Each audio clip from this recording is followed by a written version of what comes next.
When you think of a territorial dispute, you often think of a conflict over land. But here in Southeast Asia lies what's known as the South China Sea. And if you want to know who controls the waters, well, good luck. It's going to depend on who you ask. These are all of the countries that claim a piece of the South China Sea. Well, except China, which claims nearly all of it. And in recent years, China doubled down on that claim by building man-made islands with military facilities.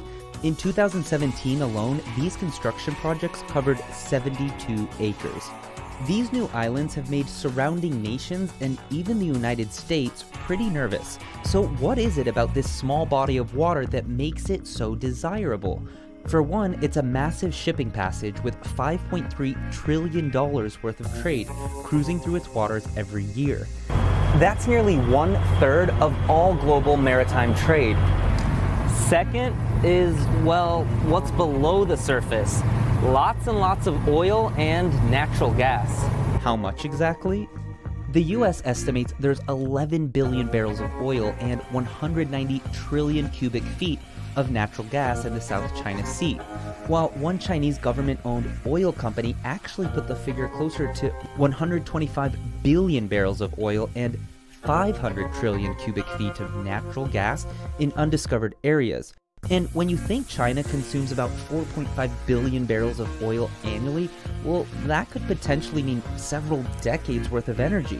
So it's understood why the South China Sea is one of the most disputed places on the planet. But why is its ownership left open for interpretation? According to international law, every country has the right to claim up to 12 nautical miles from its coast as its territory. Meanwhile, a country can claim an exclusive economic zone extending up to 200 nautical miles for things like mining or fishing. That's the law most governments around the South China Sea are following. But China's government says they have an exception.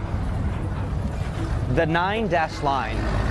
The 9-dash line, originally the 11-dash line, first appeared on a Chinese map about 70 years ago. Now, Beijing argues this serves as historical evidence that it has a claim to up to 90% of the contested waters. The line is less than 200 miles away from some coastal areas of Malaysia, the Philippines, and Vietnam, yet it reaches as far as 1,200 miles from the south of mainland China. So that's why in 2016, an international tribunal voted against China, saying it has no legal basis for its claims. Most of the region welcomed the news, but the Chinese government pretty much pretended the ruling never happened, building more artificial islands and bases since. American allies in the area might hope that the US will get involved, but Chinese officials recently gave the Trump administration a warning. The more ships the US brings to the contested waters, the more China will step up its presence.